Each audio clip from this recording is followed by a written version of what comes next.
Good afternoon, Area 1. It's time for the latest edition of What's the Word, the radio broadcast that brings you news of our Area 1 community. I'm Army Staff Sergeant Crystal Crawford, and now here's the host of What's the Word, Mr. Frank Fisher of the USAG Red Cloud and Area 1 Public Affairs Office. Thanks, Sergeant Crawford. Hello, everyone, and welcome to this edition of What's the Word. It probably goes without saying that one of the most important things to us who are with the military overseas, whether we're active duty or civilian, is the ability to get our mail. If, for instance, I order something, a book maybe, something like that, online, naturally I hope that when the time comes, I'll go to the mail room and see that, yes, here in my box is the yellow slip that means I have a package. Great. And in the same way, if you're getting close to your PCS, you probably have certain things you want to ship home through the mail. And that would be whether you're wrapping up a 1 or 2 year tour here, or whether you're a soldier on a 9-month rotation and your unit's gearing up to go home. Either way, you may have accumulated new belongings while you're here in Korea, souvenirs, extra clothes, whatever odds and ends. And if you don't want to, I'm sure, want to have to lug that stuff around, going through airports and all of that. Well, today we'll hear some postal tips that'll be a big help to you with your mail here in Area 1. And that goes whether you're waiting for a package to come in or you need to get something sent off. We'll hear those tips from today's guest on What's the Word. He is Mr. Matthew J. Lewis, postmaster at the Camp Casey Post Office in Dongducheon. Mr. Lewis has years of experience in military post offices. He served 23 years in the Air Force in the postal field. He knows the system inside out. In the Air Force, he worked the whole gamut of postal jobs, everything from postal clerk all the way up to postal superintendent. He retired as a master sergeant. He'll give us a helpful word on several things. He'll update us on the problem some Area 1 residents have been having with an electronic glitch in the USPS online tracking system. It's telling some Area 1 customers, wrongly, that the package they're waiting for won't be coming because it was not addressed correctly and got sent back to the sender. Well, again, not true, and Mr. Lewis will give us the latest. He'll also have excellent tips for soldiers who are here in warrior country on 9-month rotations. They need to ship a lot of things home before their unit heads back to the States. He'll tell you how you and your buddies in the rotational units can save yourselves a lot of post office time by thinking ahead and using a few simple shortcuts. And for those who are on regular permanent assignments, he'll tell you how you can make sure you start receiving your mail once you're here, and how to keep on getting it once you've left. And lastly, he'll clear up what for some can be confusion about which is the best postal rate to use when you want to mail something. Knowing that can help in how you use your time and money. Mr. Lewis, welcome to today's edition of What's the Word? And we have just maybe 2 minutes or so before the break. Tell our listeners, please, what this problem is that people have run into with the USPS tracker and what they should do. Yes, sir. Hi. Recently, several customers in Area 1 have experienced this glitch. They go online to track their package, and the status shows return to sender, insufficient address. We've looked into this, and we found out it's a glitch. The packages are actually here at Casey, and all they have to do is go to their mailroom, and it should be there. Normally, mailrooms pick up every day that we have mail come in, Monday through Saturday. And the package is actually there.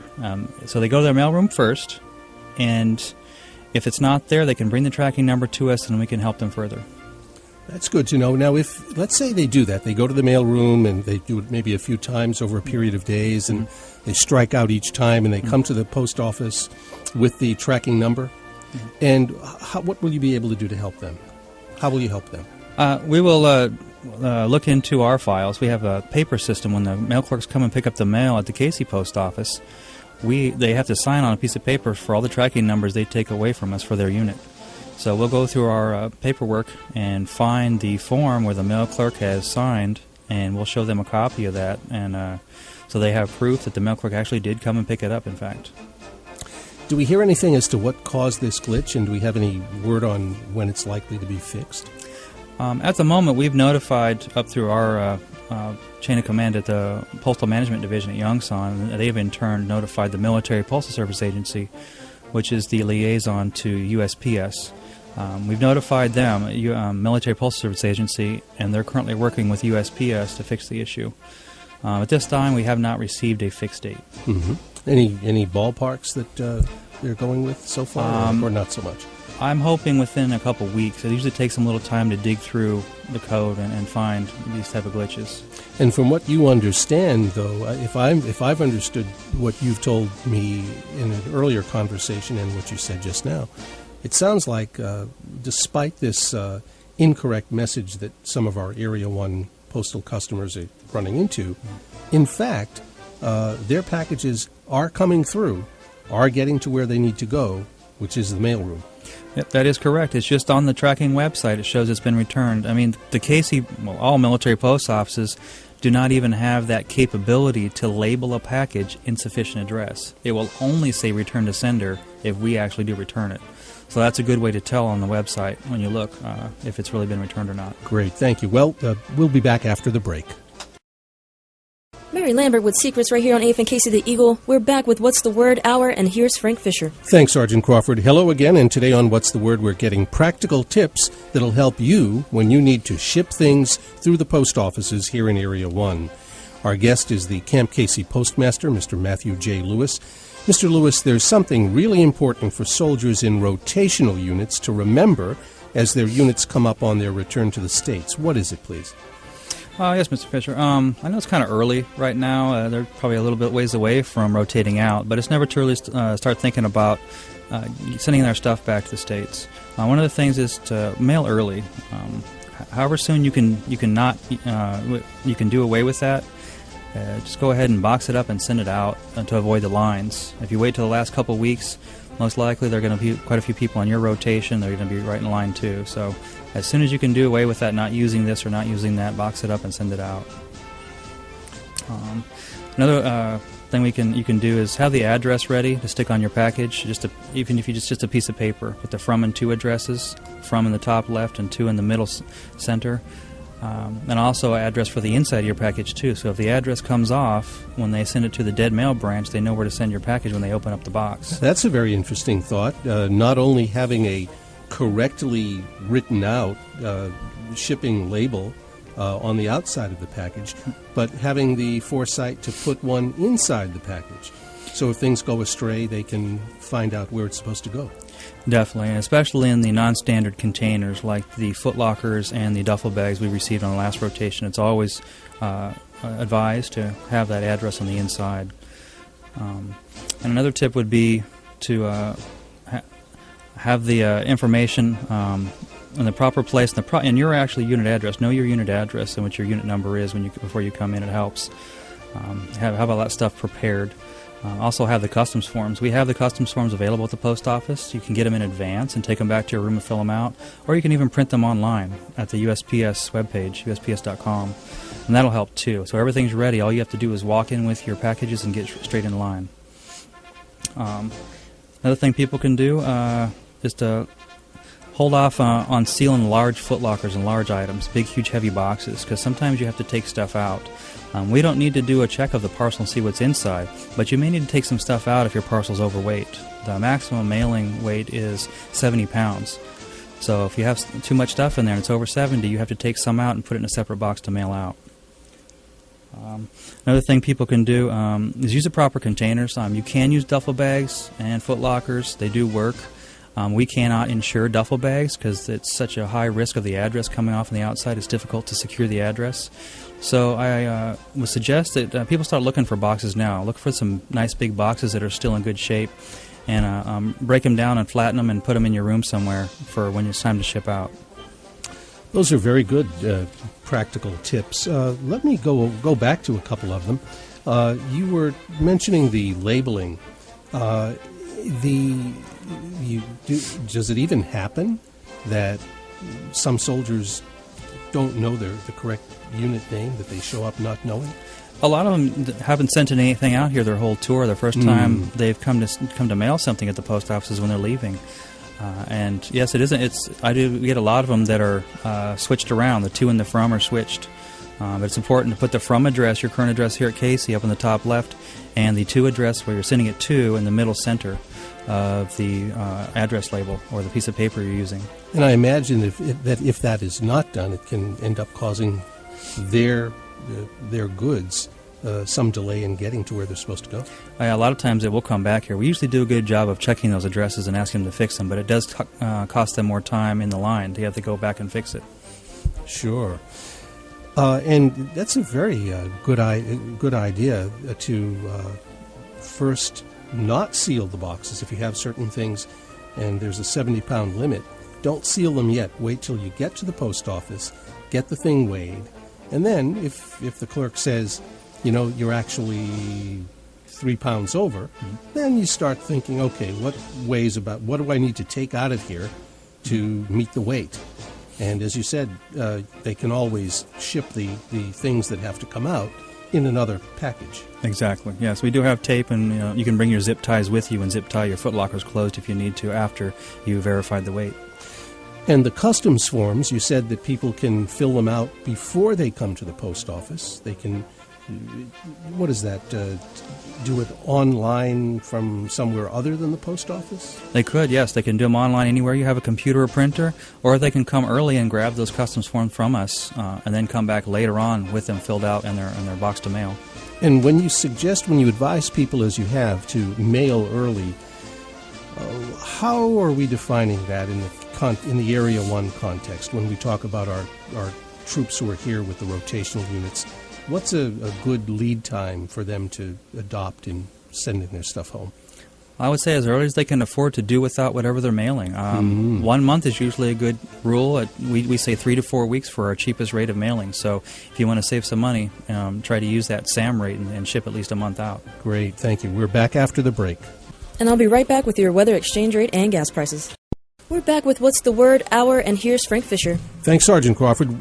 We're back with the Camp Casey Postmaster, Mr. Matthew J. Lewis, and we're going to cover a couple of things in this next segment. First, he's got a word of practical advice on how people stationed in Area 1 can be sure they start getting their mail when they settle in, and how to keep getting it once they PCS. Mr. Lewis?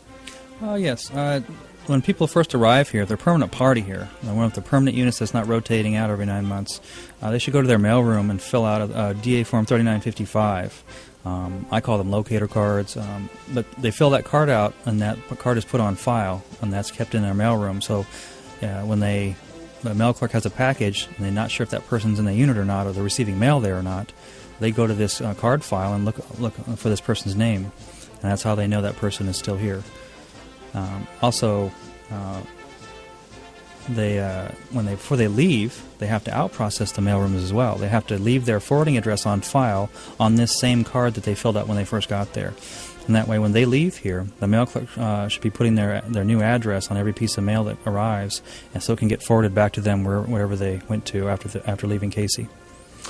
And, I think it would be helpful to our listeners for me to remind them that at the start of the broadcast, we were talking about how the things that you're telling us today really apply as much to civilians as they do to soldiers. If I'm a civilian, which I am, an employee of the Army stationed here, and I'm coming up on a PCS, if I have things that I want to ship home, then the same things that you've suggested for our soldiers in rotational units apply to me, whether I'm a government civilian, a retiree, or an active duty person. Is that right?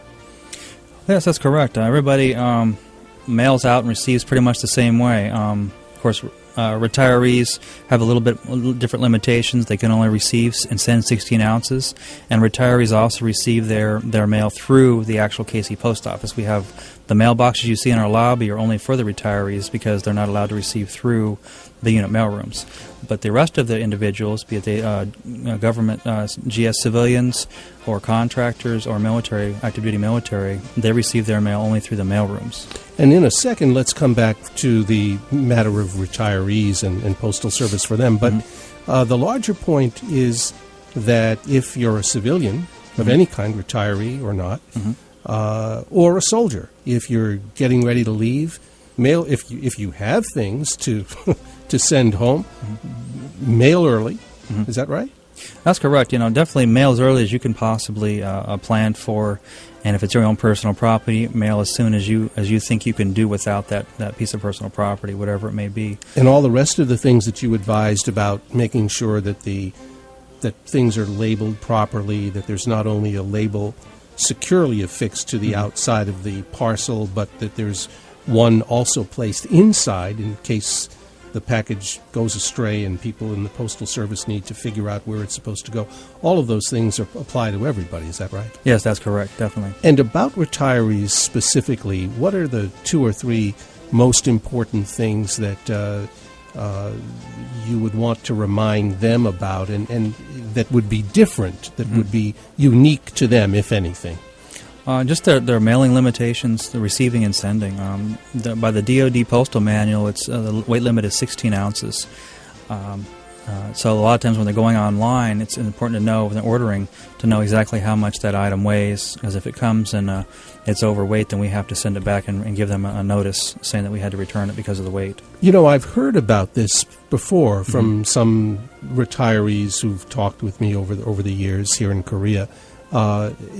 I am not a retiree, so this is unfamiliar to me, but is it that if you're a retiree, someone can ship something to you, but the weight cannot exceed 16 ounces? That is correct. Whether you order it online from Amazon or a friend or relative sends it to you from the States, it's 16 ounces is the limit.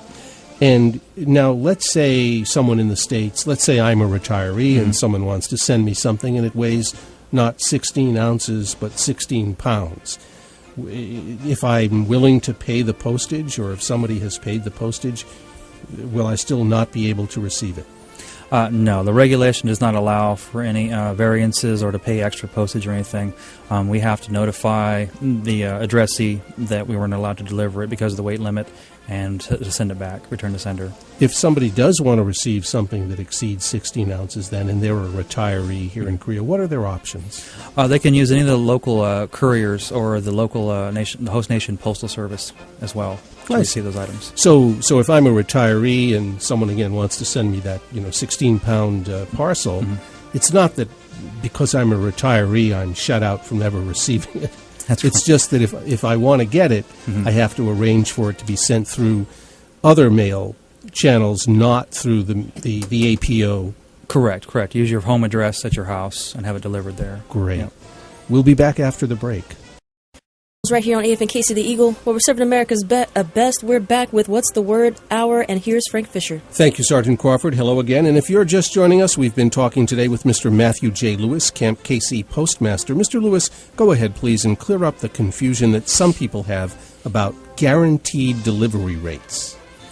Yes. A lot of times when customers are mailing out at our counter, we'll tell them it takes 8 to 10 business days for a priority, or 3 to 4 weeks for space available mail, SAM, and those are estimated travel times, estimated delivery dates, based on the historic figures that we have of mail transiting back and forth between the states and overseas locations. So there are no guaranteed delivery dates for priority and space available mail. Usually there's no glitches. Usually it runs pretty quick. But there is one service that it does have a guaranteed delivery date, and that's Express Mail. Express Mail has a guaranteed delivery date of 3 business days. So that's one good thing to keep in mind when you're planning to send birthday presents, Christmas presents, whatever to people in the States. There's no really guaranteed delivery dates on those 2 classes of mail. So if I want to send something and I want to be guaranteed that it'll get there within a certain period of time, It is the one that I want is which one? Express mail? Express mail, that's a 3-day. It is quite a bit more expensive, but if it doesn't make it there within those 3 business days, you get a refund. Right. Once it's delivered. Once we can track it online and it shows delivered, then we can issue a refund if it doesn't make it on time. So express mail, guaranteed 3-day delivery. Yes.